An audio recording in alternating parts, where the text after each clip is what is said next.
Good evening. So we will be discussing about yesterday's questions and also we will be seeing tomorrow's questions. So with respect to the syllabus, the plan for today's syllabus was to discuss on infrastructural factors, which includes irrigation, seed, fertilizers, power. Though the question that is being given will be speaking about fertilizers and agrochemicals. If you have been preparing, try to finish the infrastructure factor completely by today so that you don't have to revise it one more time when you have to come to the test, sectional test, right? And memorize the syllabus. At least it will be easier by to go step by step. Within this, cropping pattern, agricultural productivity, agricultural intensity, crop combination, land capability is being there. So you'll be able to have a easy way to look for the answers.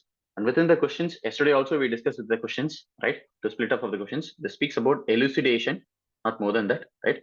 The benefits of neem coated urea scheme for Indian agriculture. So we'll be speaking with respect to the benefits. Very simple, 10-mark questions within the 7 minutes. The second question, we'll speak with respect to use. Two parts is available in the question number 2, which we said question number 2 should be mandatory. Two parts is available. One is discuss the use of chemical fertilizers, pesticides, and insecticides in agriculture. What is the use? Second one will be, I have to discuss with respect to the impacts. The impacts has to be only on human health, not every single other impact like ecological impact, biodiversity, soil. If you are writing that, it will not be part of your question. Third is canal irrigation led to monocropping in India. More importantly, suitable examples, right? First question number 1, elucidate the benefits. For the introduction part, right, you can have two things. One, as it is a scheme, you can speak about when the who brought in the scheme, when the scheme has been brought in, what is the objective of the scheme. So government of India introduced a policy in 2008, which has been revised in 2011, which is revised in 2015. And also the reason why it came in 2020 is in 2019 budget, Honorable Finance Minister will be speaking about the promotion of neem coated urea fertilizers. That is why the next year this has been in the examination, right? So you can speak with respect to the government of India, which the scheme has been available. And then this explain what is neem coated urea, right? So base introduction can be given as it is 10 mark. Do not give an introduction for one page. That should be 1/3 of a page, not more than that, right? And then move on with respect to the benefits. Within the benefits has been asked, right? We can write the benefits in this way, right? Increases soil health, improves the quality of soil health, other benefits, whatever that has been listed, right? But it will look like a general studies paper. To make it more geography, that has to be improved in a way to include geographical elements into it. So try to bring in certain amount of state-specific maps rather than national-specific maps. Draw state-specific maps and then give them example with respect to what is the state that has been present in the regions.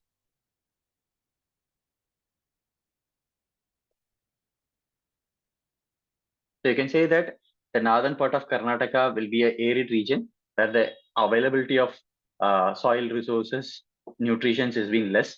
Eastern Maharashtra or central Chhattisgarh, western Madhya Pradesh, any map that you wanted to draw, put it with respect to it, or Kathiawar Peninsula, any place, take it with respect to it and speak with respect to the soil health has been less in these regions. Whereas neem coated urea will be improving the soil health. How it improves the soil health? It will be releasing the urea slowly so that it will be available for a longer durations. So you can also go and say that because it is available for longer durations, the particular person does not have to apply fertilizers again and again. This will also have a rational utilization of fertilizers.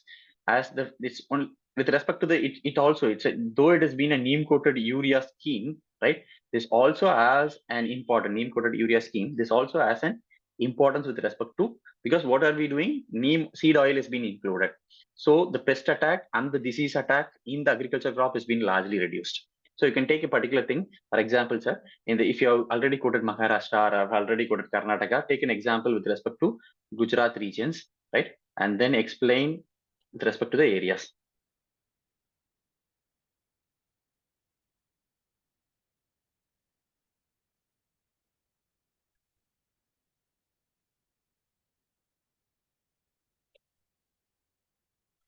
Take a region's groundnut cultivation. Pest attack is reduced. Or cotton cultivation. Pest attack is reduced. Sesame cultivation, pest attack has been reduced. Take a particular regions, speak with respect to one particular area, describe it, put a map for the state, and you will be able to move on. So the benefits include soil health is getting improved, slow release of fertilizers, availability for a longer time period because it is slow release, pest attack is reduced. Also increase in yield of paddy, sugarcane, maize, soy, everything is being there. Finally, you can say that cost of agrochemicals is also been reduced. Now there is no diversion of subsidized, highly subsidized urea for other benefits. So these are the benefits that will be available. How will you make it with respect to geography? By drawing maps to the regions, indicating the region which is having less amount of nutrient, less amount of water availabilities, high amount of pest. Go with respect to it. And to conclude, scheme. So you can say that the cost of cultivation has been reduced. That's the objective of the government, which is mentioned in the budget 2019 by the Honorable Finance Minister. And you will also be able to see the input cost is reduced, whereas yield is increasing. So the output farmers' income is being increasing, which fulfills the doubling of farmers' income, which has been told by the government in the earlier time period by the Honorable Prime Minister. So finish it off with respect to it, right? This is with respect to the budget. Question number 2. Discuss the use of chemical fertilizers, pesticides, and insecticides in agriculture. Part 1 of the questions where you will be speaking about use. Second part, its impact in human health. Impact can be both ways, positives and negatives, whereas here the impact is negative impact. So we are going to speak with respect to the negative. For the question, write the introduction. And it's a 20-mark question, so it can go for 1/2 of the page with respect to the introduction, right? So significant that part, 2 parts of the question is being given as the introduction part. Agrochemicals, fertilizers, pesticides, insecticides has a significant role in increasing the crop yield. What are the things? Crop losses reduced, farmers' income is being safeguarded from the pest attack, food production is being taking place, food security is being taking place, employment opportunities are there, per capita income for the farmers also increases. At the same time, these are the impacts. Be able to put it across. And this is available with respect to your class notes, so I'm not going to write it again. Right? How to write alone, we'll discuss. See, there are, with respect to the class notes, we have discussed with respect to role of fertilizers, agrochemicals, pesticides, insecticides, how it is affecting, improving with respect to your cropping pattern in the regions. We saw examples specifically to the state. Agricultural productivity, how it has been done.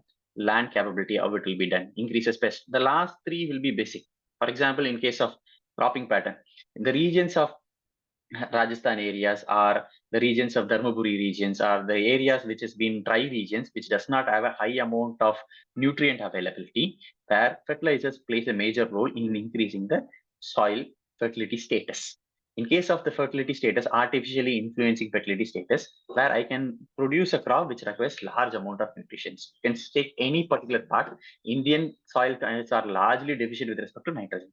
So nitrogen fertilizers are playing a major role. Nitrogen availability has been largely increased. You can give the entire example of India or take a particular example, then speak with respect to the regions. 1.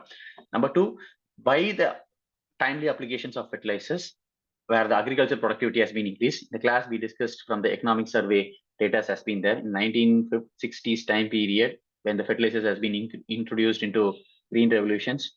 For every 1 kg of N, P, and K, 13.7 grams of 13.7 units has been produced, which has reduced to 3.8 units. You can speak with respect to it. Initially, it was high with respect to the productivity. Now, the input-output ratio of the productivity has been reduced, but still it plays a major role in increasing the productivity of the regions. Speak about it. Land capability classification, we saw certain land capability classification within the class. Certain lands are not capable for agricultural production because of nutrient non-availability. And you can speak with respect to the fertilizers can be added with respect to it. The soils which are not suitable for the regions for agricultural productions can be converted into agricultural productions. So can be discussed. The last 3 points of pest and disease attack, increase in yield, farmers' incomes are very basics. How to write it? Take a state. Again, take states of the regions of any place. Earlier we spoke with respect to Maharashtra, Karnataka, Gujarat. Take a state with respect to Bihar regions, how agricultural agrochemicals has been reducing the pest attack in the particular regions. Uttar Pradesh, Western Uttar Pradesh, sugarcane cultivation and wheat cultivation, how the pest attack has been reduced, how it requires a large amount of fertilizers. Eastern Uttar Pradesh regions, again we'll be able to speak about Punjab, Haryana. Take any state, draw a map of the state-specific maps and give the state-specific information. Right. Finally, you can speak with respect to the second part of the question, which speaks about impact on human health. Right. The impact of human health will be discussed by connecting with respect to one ecological concept we already discussed, agrochemicals and agrochemicals and fertilizers impact through bioaccumulation and biomagnification. So you can start that introduction with respect to bioaccumulation and biomagnification. Its pathways, how it has been entering into the regions, and impact has been asked. So don't go on stretching bioaccumulation, biomagnification. Have the structuring and arrangements of the answers. So for that, you can put it across in human health. Number one, acute impacts will be available, like skin irritation, eye irritation.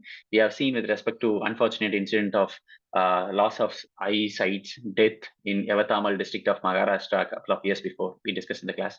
Chronic impacts like cancers, development problem, reproductive disorders, certain amount of malformations for the children which has been born. We have seen with respect to animals as well. And a case study, again, give a case study of endosulfan, which has been applied in the cashew plantations in the north districts of North Kerala and the southern part of Karnataka areas. Occupational hazards, we do have large amount of agricultural workers without any safety gears who has been applying the pesticides and fertilizers, which again has an impact on this bioaccumulation, biomagnification through the body cells, inhalation, respiration, and through eye contact. Contamination of food and water. When these chemicals and fertilizers has been added, food is getting contaminated. The agricultural crop which is grown is getting contaminated. The water in the region is getting contaminated, both the surface water and the groundwater.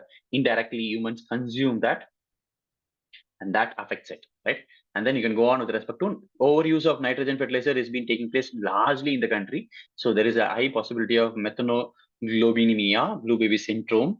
Not has been done. They have not reported largely, but that's again another possibility is been there. So to conclude, you can speak with respect to any of the government measures. Before conclusion, you can speak with respect to the government measures and say these are the impacts. So the government of India and the government of states has been taking measures. Also, you can quote with respect to government of Sikkim, which is an organic state, where the governments of Maharashtra, Andhra Pradesh, Telangana, multiple states has been given their vision to move on to organic states, and zero budget natural farming is largely promoted by the government of India and the sustainable farming. And conclude by saying that sustainable farming is the need of the hour. Right? And the third question will be, canal irrigation led to monocropping in India. Again, take it from the notes, define canal irrigation, right?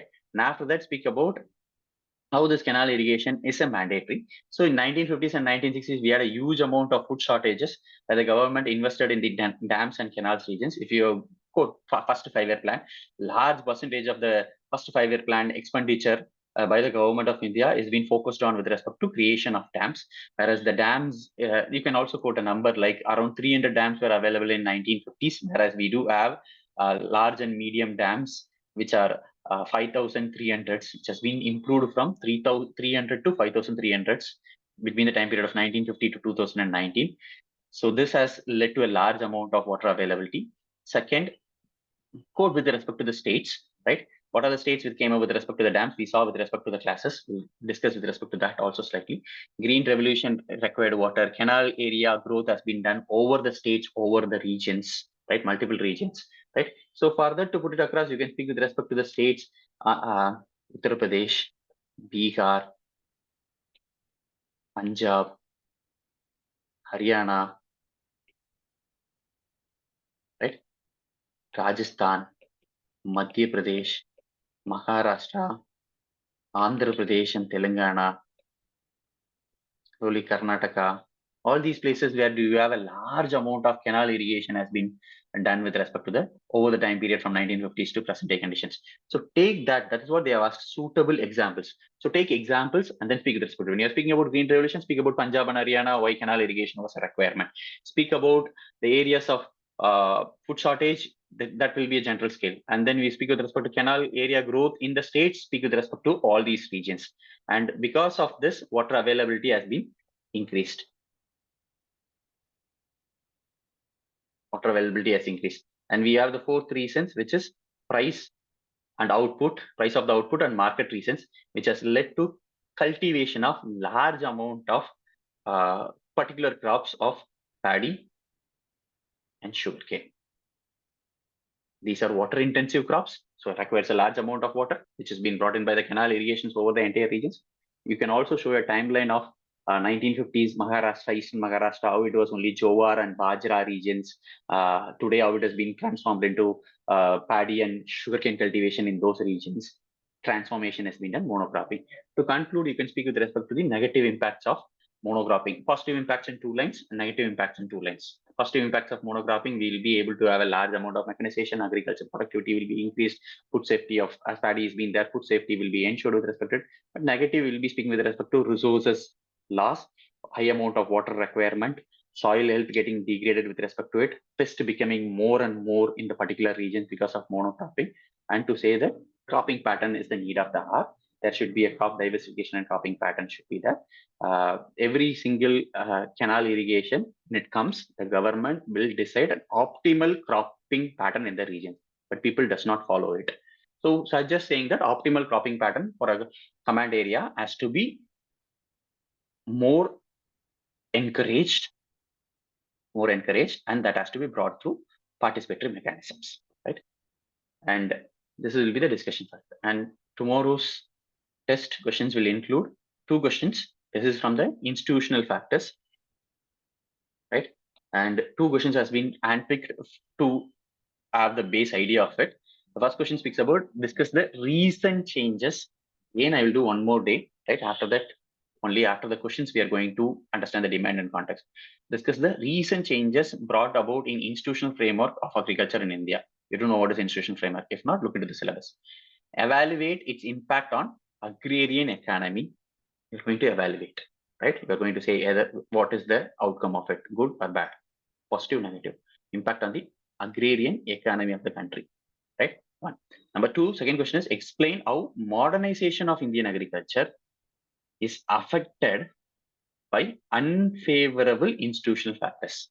That should be given with suitable examples. Okay. Thank you. Hope you're done with respect to the writing, and hope it's suits to your demand.